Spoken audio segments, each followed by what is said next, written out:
The reason Zerodha is winning is because there are only few people in India who can trade and invest. So we are trying to target the cream of the crop. ये ज़ीरोधा विरोधा वाले को कुछ पता नहीं. मैं finance को डिमोक्रेटाइज करेगा. ये देखो वीसी ने पैसा भी दिया मेरे को. Follow me. साहब तू खाना दे दो साहब. हाँ ये ले टमाटो का स्टॉक. नहीं साहब भूख लगा है साहब, थोड़ा सा खाना दे दो साहब. टेस्ला का चाहिए? नहीं साहब खाना. हाँ ये ले ब्रिटानिया का stock.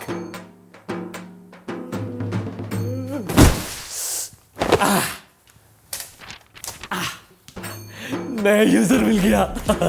Zerodha recently posted a profit of 2,094 crores for the financial year 2022, and these numbers have taken the internet by a storm. Zerodha reported a revenue of 4,964 crores, a 82% year-on-year growth, and nearly doubled its profit to rupees 2,094 crores.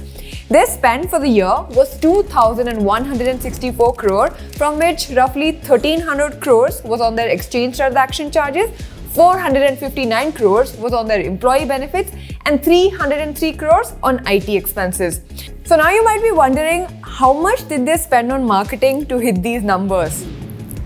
Yes, the answer is zero. They spent nothing on their marketing, and despite this, they have 6.2 million active users. The question now is, how did they achieve these numbers while being bootstrapped? I'm Achina Maya, and in this video, I'm going to answer this for you. Zerodha is not the world's first ever discount brokerage company. It was actually this company called Charles Schwab Corporation, established in 1975 in America. A discount brokerage model which significantly reduces the commission charge for transactions, enabling the masses to invest. So Zerodha used this already successful solution and customized it to solve the problems of the Indian market. When they started out, barely 1.4% of the Indian population traded in the Indian capital markets. Zerodha wanted to change this number, and they had three major goals. The first one was to democratize the industry. The second one was to digitize the space so people can trade on their laptops and eventually their phones. The third was to increase transparency and simplify the processes. So in 2015, Zerodha introduced the flat brokerage fee model.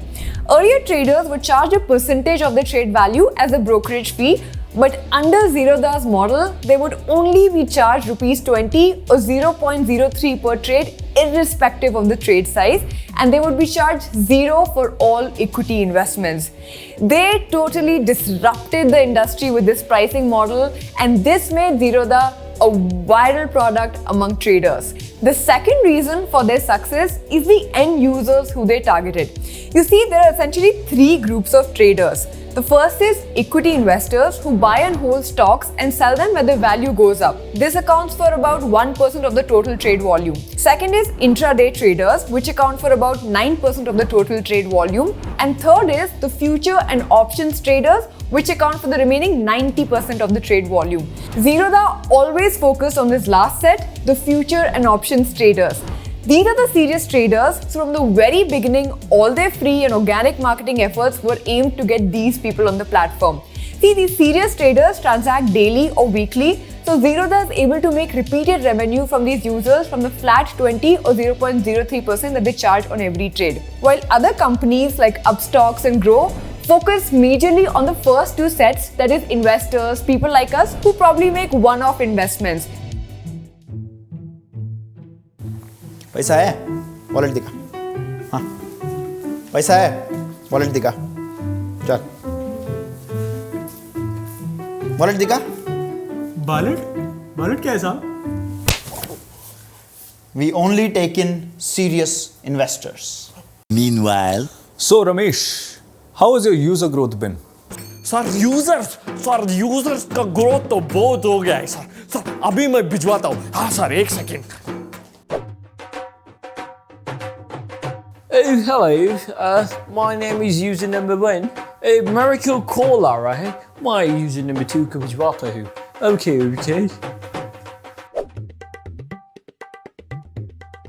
हम user number 2 हैं. हमको जरा थोड़ा विसर्जन का क्या ना, हम यूजर 3 आते ही होंगे, अब चिंता ना करिए, ठीक है।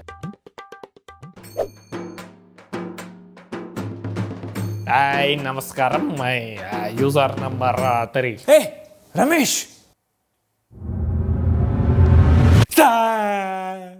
Sir, funding, sir. So Zerodha's strategic move to focus on this third group has helped them multiply their profits year over year. Now let's come to the third point.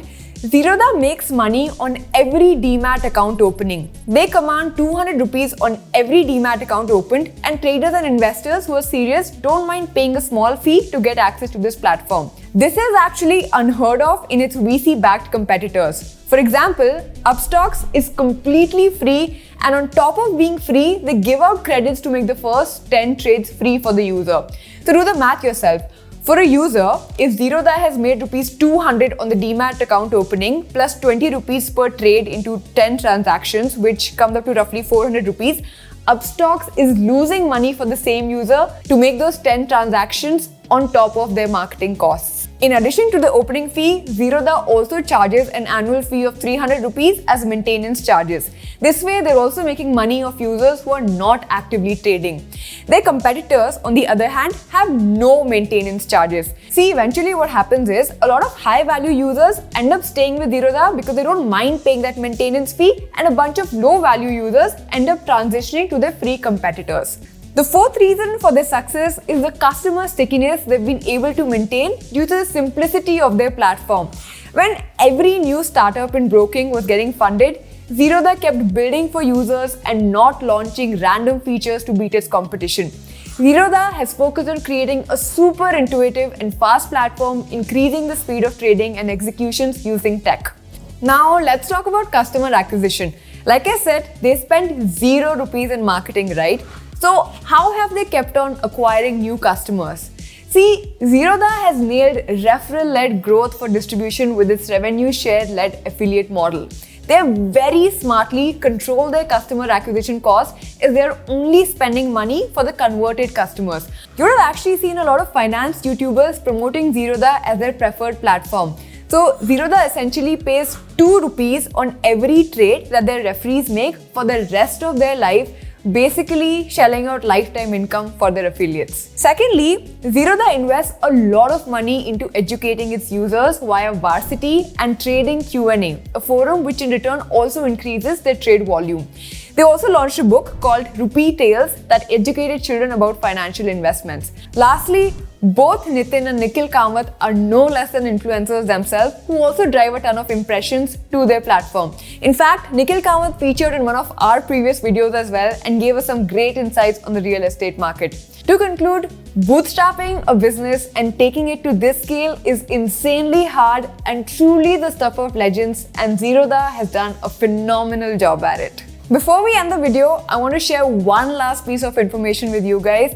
77% of people who watch our videos do not hit the subscribe button. We put in a lot of effort to bring these videos for you, so please subscribe, it's free, and if you don't like our videos, you can always unsubscribe later.